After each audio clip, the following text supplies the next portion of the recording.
90년대생들이 급식을 먹으며 자라던 시절, 우리들을 문방구 앞으로 모이게 했던 것들이 있습니다.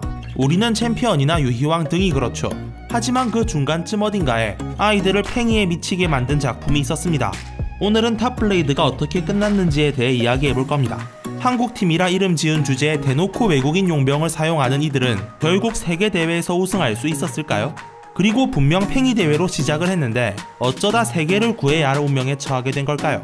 그럼 탑블레이드의 마지막 이야기 지금 시작하죠. 탑블레이드가 전 세계에서 유행하는 세계, 그 중에서 누구보다 탑블레이드에 대한 애정과 열정이 뛰어난 주인공 강민은 승리를 위해서라면 무슨 짓이든 하고 타인의 팽이를 함부로 뺏는 번개단의 행보에 분노하여 번개단의 리더인 카이에게 승부를 걸었지만 패배하고 맙니다. 다행히 탑블레이드에 대한 전문 지식을 가지고 있는 교수의 도움으로 강민의 팽이는 더욱 강해지지만 그런 교수의 지식을 탐낸 번개단이 교수를 납치하고 말죠. 그 소식을 들은 강민은 친구를 구해야겠다고 결심하며 용신검에게 용기를 달라고 부탁하게 됩니다. 그 순간 용신검에서 청룡이 등장하여 강민의 몸속으로 들어가고 팽이에는 용의 문양이 생겨나게 되죠. 몸속에서 힘이 샘솟는 것 같아. 교수를 구하러 달려온 강민은 다시 한번 카이와 승부를 벌이는데 그것은 평범한 시합이 아니었습니다. 강민과 카이의 팽이에서 청룡과 주작이 나타나 사투를 벌인 것이죠. 결국 시합은 무승부로 끝이 나고 카이는 곧 모든 것을 알게 될 거라는 말을 남기고 떠납니다. 그리고 며칠 후 한국에서 탑블레이드 대회가 개최된다는 것을 알게 된 강민은 그곳에 출전하여 마찬가지로 결승전까지 올라온 카이를 꺾고 우승하게 되죠. 강민은 자신이 최강의 탑블레이더가 되었다며 기뻐했지만 사실 이 대회는 세계 대회를 위한 발판일 뿐이었습니다. 대회를 주최했던 정 회장은 준결승까지 진출한 강민과 카이 그리고 레이와 맥스 4명을 한 팀으로 삼아 세계 대회에 출전하는 것이 어떻냐고 제안을 했고 이를 받아들인 4명은 한국팀이라는 이름으로 세계 대회에 출전하게 되죠. 그렇게 아시아 대회와 미국 대회에 출전하여 중국팀과 미국팀을 꺾어 우승하고 유럽에서 수행하던 중 유럽팀을 상대하며 성공적인 결과를 얻어냅니다. 그리고 드디어 세계 최강을 가리는 마지막 장소 러시아 대회에 출전하게 되죠. 러시아에 도착한 아이들은 그곳에서 보르고프 수도원의 설립자이자 원장인 블라디미르 보르고프를 만나 수도원을 견학하게 됩니다. 수도원에서는 많은 탑블레이더들이 수련을 하고 있었는데 보르고프의 제안으로 강민은 그곳의 훈련생과 연습 시합을 치르게 되죠. 탑블레이드 시합이라는 말에 훈련생 아이들의 분위기는 어째서인지 이상해졌고 왠지 모를 긴장감 속에서 강민은 버거운 승리를 거두게 됩니다.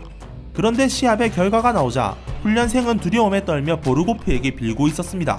보르고프는 그런 훈련생을 비웃으며 지하실로 끌고 가라고 명령을 내렸고 한국팀 아이들이 말렸지만 아무 소용이 없었죠.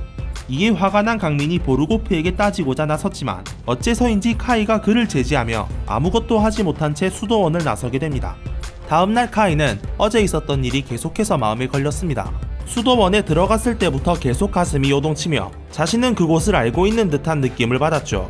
결국 이를 확인해보기 위해 수도원에 잠입한 카이는 수도원 지하에서 가혹한 훈련을 받고 있는 훈련생들의 모습과 탑블레이드 및 인조 성수를 연구하는 시설을 발견하게 됩니다. 그러다 보르고프에게 들켜 탈출을 시도하던 중 우연히 들어간 방에서 최강의 팽이 블랙드렌저를 발견하고 잃어버렸던 기억이 되살아납니다. 자신이 어린 시절 이곳에서 탑블레이드 훈련을 받으며 자랐다는 것과 블랙드렌저의 강력한 성능에 매료되어 탈취했던 것, 그리고 블랙드렌저가 폭주하면서 기억을 잃게 된 것까지 모든 것을 떠올리게 되죠. 보르고프는 이 블랙드렌저를 줄 테니 다시 돌아오라고 말을 했고 카이는 그 유혹을 이기지 못해 제안을 받아들이며 한국팀을 배신하게 됩니다.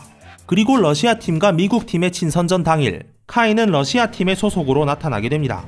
당황스러운 표정으로 설명을 요구하는 강민을 뿌리치고 블랙드렌저로 미국팀 선수 4명을 동시에 상대하며 압도적인 승리를 이뤄내죠. 게다가 블랙드렌저가 미국팀의 성수를 빼앗아 그 힘을 흡수해버렸고 카이는 모든 성수를 빼앗아 최강의 탑블레이더가 되겠다고 선언합니다. 믿을 수 없는 배신에 충격받아 있던 아이들은 카이의 연락을 받고 그를 찾아가게 됩니다. 다시 돌아오는 것은 아닐까 내심 기대하고 있는 강민에게 카이는 대회를 기다릴 것도 없이 지금 이곳에서 강민과의 결판을 내겠다며 도전장을 내밀죠.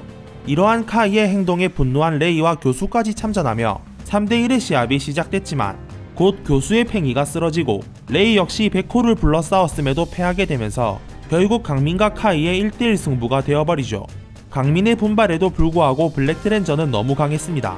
드래곤의 팬텀 허리케인 공격을 가볍게 무효화시킬 뿐만 아니라 흡수한 성수들의 힘을 자유자재로 사용하며 강민을 몰아붙였죠.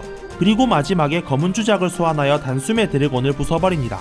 리벤지에 성공한 카이가 미친듯이 웃으며 청룡과 백호의 힘을 흡수하려는 그 순간 하늘에서 등장한 맥스가 이를 저지하죠.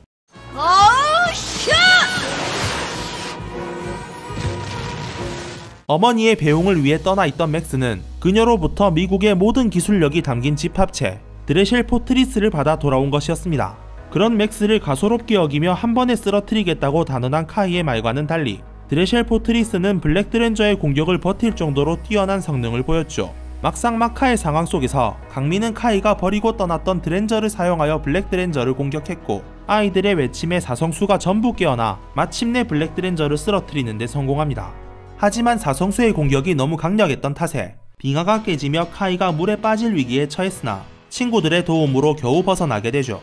그리고 아이들은 싸웠어도 우리는 여전히 친구라며 다시 한국팀으로 돌아오라고 말을 건넸습니다. 카이는 그 말을 듣고도 별 대답 없이 자리를 떠났지만 아이들은 카이가 돌아올 거라 믿고 있었고 카이 역시 표현은 안 했어도 최강의 힘은 강력한 팽이만으로 되는 것이 아닌 친구들과 함께 추구하는 것이란 걸 깨달은 상태였습니다. 그날 밤 수도원 지하를 다시 찾아간 카이는 블랙 드렌저를 보르고프에게 돌려주고 러시아 팀과의 모든 인연을 끊은 채 다시 한국팀으로 돌아오죠. 그리고 아이들에게 보르고프 수도원과 러시아 팀의 충격적인 정체에 대해 알려줍니다. 수도원의 원장이자 러시아 팀의 감독인 보르고프는 보그라는 단체의 일원으로서 그들은 탑블레이드를 이용하여 세계 정복을 노리는 자들이었습니다. 이번 세계대회에서 우승하여 모든 성수를 손에 넣는 것으로 성수의 엄청난 힘을 활용하여 세계를 지배할 작정이었죠. 그를 위해 수도원 지하에서 인조 성수를 개발하여 최강의 탑블레이드를 만들며 재능 있는 아이들을 훈련시켜 전투병기로 키우고 있었던 것입니다. 특히 러시아 팀의 선수들은 그 중에서도 최고의 실력을 자랑하는 탑블레이더였죠. 이런 보그의 계획을 눈치챘던 정 회장은 그를 막기 위해 급하게 한국 대회를 개최하여 가능성을 가진 아이들을 모아 보그의 음모를 막으려 했던 것입니다. 그 말을 들은 아이들은 그래도 우리가 힘을 합치면 질 리가 없다며 반드시 러시아 팀을 쓰러뜨리겠다고 다짐하죠.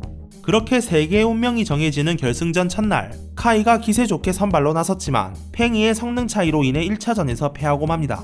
다시금 흔들리는 카이 앞에 보그의 보스이자 카이의 할아버지가 나타나 또 검은 주작을 내밀며 이 힘만 있으면 2차전에서 이길 수 있다고 카이를 유혹합니다. 카이는 흔들린 듯 했지만 사실은 그 제안을 거절한 상태였고 검은 주작 대신 주작과 친구들의 힘을 믿고 러시아 선수와 승부를 벌였죠. 하지만 멋진 시합을 보여줬음에도 드렌저는 쓰러져 버렸고 한국팀은 러시아에게 1승을 내주고 맙니다.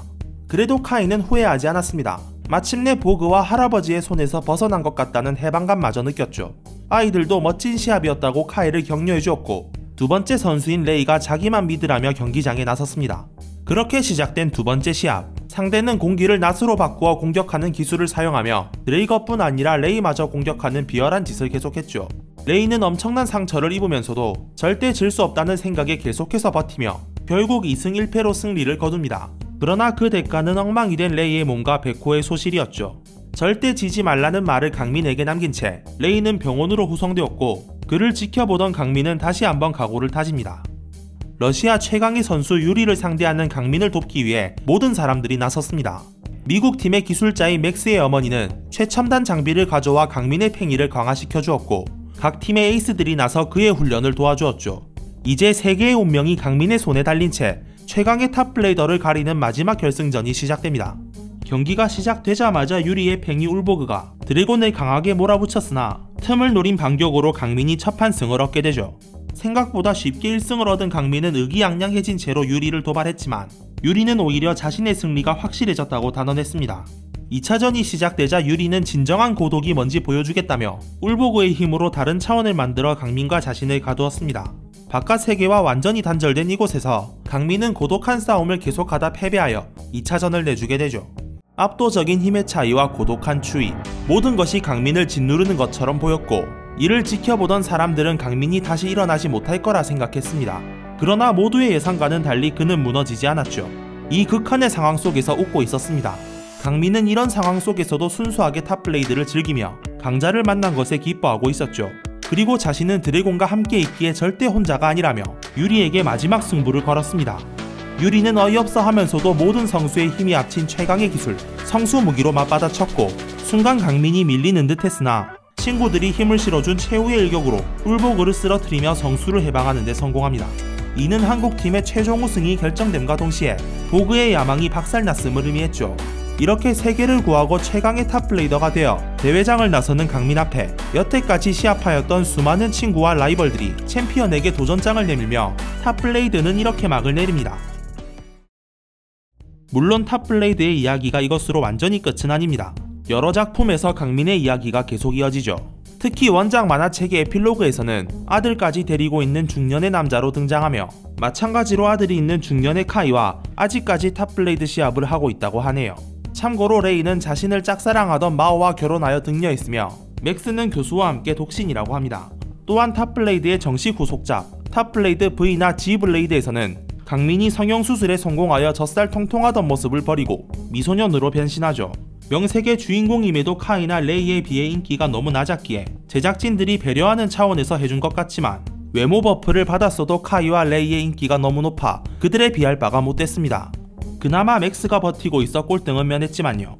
그런데 탑블레이드에는 우리가 어렸을 때부터 의문시한 것이 하나 있습니다. 바로 한국팀이라 불리는 이 정체불명의 다문화 팀이죠. 처음 봤을 때는 4명 중 2명이 외국인인 줄 알았는데 러시아 대회 에피소드가 진행됨에 따라 카이마저 러시아 출신임이 드러나면서 이제는 정말 한국팀이라 부르기 민망한 상황이 되어버렸습니다.